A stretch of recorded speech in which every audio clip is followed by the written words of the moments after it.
What's happening, beautiful people? My name is Dirty Mike and welcome to the long shot tutorial.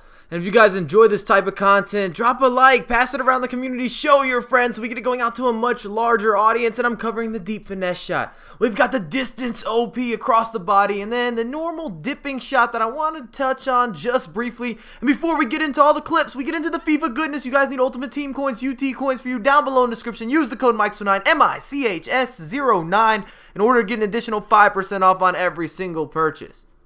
Get your popcorn out. We've got the deep finesse shot on display. And the first point, something we've got to address, is opening up your body. Positioning is the most important characteristic to scoring from distance. He's got Ibra, we got a freeze frame, but I'm on a diagonal. My body is open. I've applied the finesse shot modifier, and all we got to do is, while I'm filling up the power bar in these circumstances, these couple examples, you're just going to move the left analog a little bit to the right. It's almost at a right diagonal. It adds a tad bit of additional spin, and the keeper has no chance. And I've noticed if you come out of skill moves, long shooting in general, especially the finesse shot, it seems like the keeper kind of freezes. He second guesses. He doesn't react nearly as quick.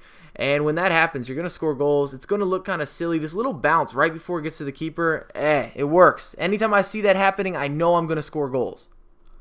The distance OP, we're using and abusing with that across the body shot, and you got to get the ball out in front of your player's feet so you can run onto it. Do not hold the sprint command, and you're going to need a lot of power. There's not a very large margin for error when you're trying to hit this maneuver, but it's beautiful when it happens for you.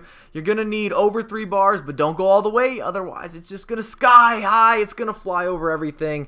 And I think that's one of the reasons you don't see this goal scored as much as you might like. And you got to get a little bit of some swerve. In order to get that swerve, in these examples I'm coming from the right side, and I recommend practicing from one side for a little while. Get comfortable. To get the swerve in these examples, when you're filling up the power bar, hold the left analog all the way to the left, and then I kind of gently move it up to a left diagonal, and that seems to work really well for me.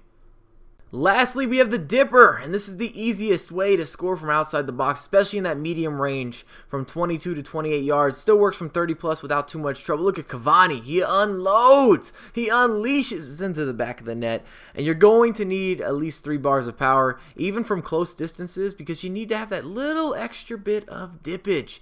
And it's very similar to when you're taking free kicks. If you guys are familiar with free kicks, you hold forward to dip it over the wall. You're going to do the exact same thing while you're filling up the power bar. You're holding forward on the left analog stick or up on the left analog stick, whichever way sounds easier to you. It's the exact same command, and it gives your player a little bit of a natural dip. Look at that. Vieira. He's a terrible long-distance shooter. That's his weak foot, and the keeper can't do anything. He's going to watch. That's Adler. That's a premium quality keeper, and I think it's just a little bit easier than using the swerve or having the finesse. You have less to do. You just got to get that power and push forward and watch it happen for you. But if you guys enjoyed the video, drop a thumbs up, subscribe to my channel, follow me on Twitter at MICHS09USA, and I have a lot more content come for you ASAP.